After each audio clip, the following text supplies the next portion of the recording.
Salam untuk kita semuanya, berjumpa lagi dengan saya di channel Aritela Tutorial, tempat kita untuk berbagi informasi seputar informasi pendidikan dan informasi guru, serta informasi honorer dan informasi lain yang ada hubungannya dengan dunia pendidikan dan guru dan dunia honorer atau informasi yang relevan.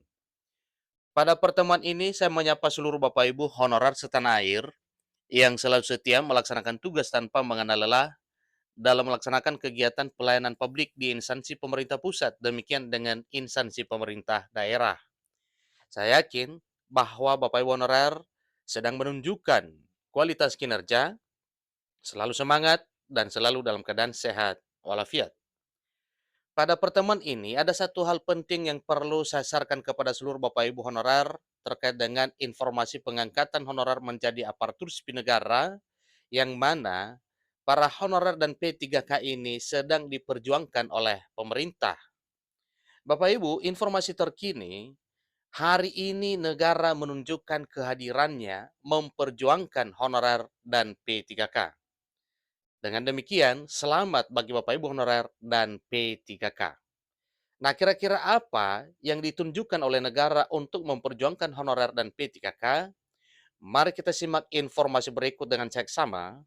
Dan bagi Bapak Ibu yang sedang menonton, demikian dengan Bapak Ibu yang mungkin baru menemukan informasi melalui channel ini, jangan lupa tekan tombol subscribe dan nyalakan tombol notifikasinya supaya semua informasi yang disalurkan melalui channel ini selalu update di layar Bapak Ibu. Tanpa basa-basi lagi, langsung pada informasinya. jpnet.com Jakarta memuat satu informasi penting yang mesti disampaikan kepada seluruh Bapak Ibu honorer dan P3K. Kementerian Pendayagunaan Aparatur Negara dan Reformasi Birokrasi, Kemenpan RB, meminta masukan dan saran dari Dewan Perwakilan Rakyat Republik Indonesia, Dewan Perwakilan Daerah atau DPD RI, terkait penyusunan rancangan peraturan pemerintah atau RPP manajemen ASN sebagai turunan Undang-Undang Nomor 20 Tahun 2023.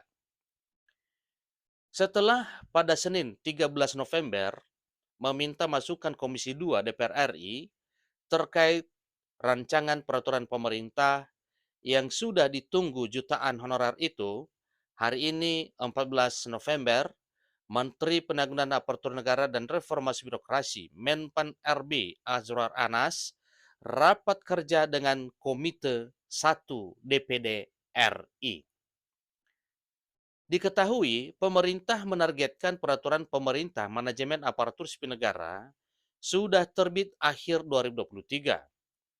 Meski Undang-Undang Aparatur Sipil Negara 2023 mengamanatkan peraturan pemerintah sudah ada 6 bulan sejak undang-undang tersebut diterbitkan. Peraturan pemerintah tentang manajemen ASN itu yang akan mengatur mekanisme pengangkatan honorer jadi P3K, termasuk mengenai kriteria non-ASN yang bakal dialihkan menjadi P3K per time. Salah satu isu utama yang dibahas adalah penataan honorer non-ASN, yang penataannya terus dilakukan. Terima kasih atas masukan teman-teman DPD, ujar Menteri Azwar Anas. Nah, Bapak Ibu, sebagaimana dijelaskan bahwa penataan honor dimaksud yaitu merupakan serangkaian kegiatan verifikasi dan validasi, barulah nantinya beranjak pada pengangkatan honorer menjadi aparatur sipil negara. Menteri Anas menguraikan, terdapat sejumlah langkah arah kebijakan pemerintah terkait dengan penataan tenaga honorer non-ASN. Di antaranya, pemerintah mengalokasikan kuota 80% untuk honorer kategori 2 dan honorer yang telah mengabdi dalam rekrutmen ASN 2023. Jadi cukup besar, cukup lumayan kuota untuk Bapak Ibu honorer yaitu 80%. Yang mana ini adalah untuk honorer kategori 2 dan honorer yang telah mengabdi dalam rekrutmen ASN 2023. Artinya, pemerintah menempatkan tenaga non-ASN yang telah mengabdi untuk diberi afirmasi terlebih dahulu agar masuk ke P3K, kata Mas Anas dikutip dari situs resmi Kemenpan RB.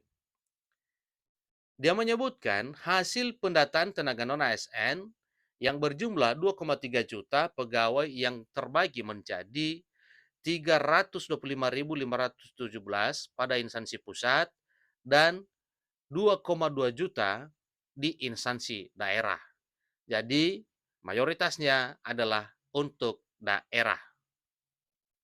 Dari jumlah itu, sebagian sudah masuk menjadi ASN dari seleksi yang dilakukan dari tahun ke tahun.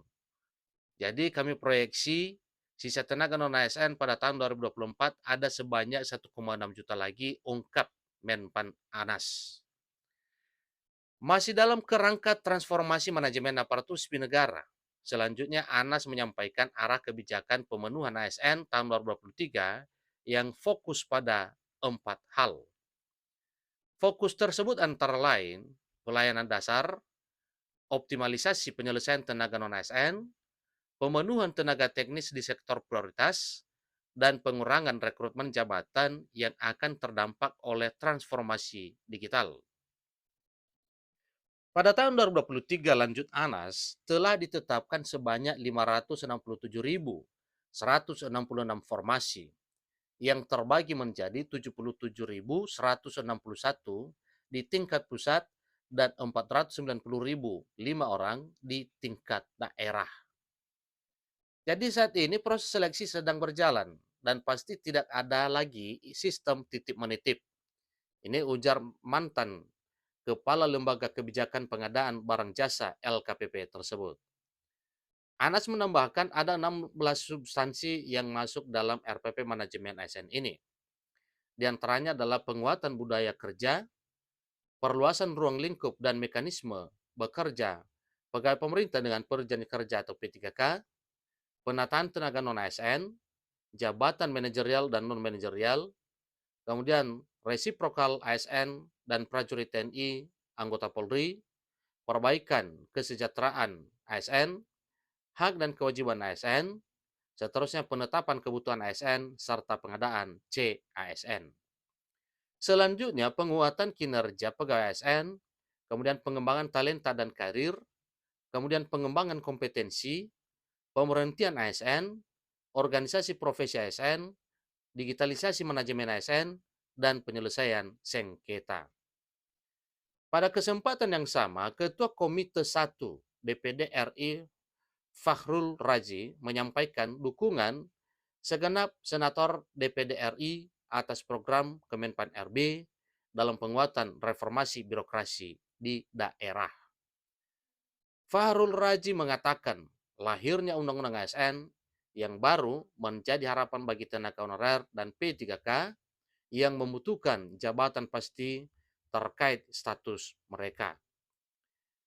Hari ini negara menunjukkan kehadirannya dalam memperjuangkan tenaga honorer dan P3K agar bisa memiliki nasib yang dijamin secara hukum dan diatur dalam undang-undang.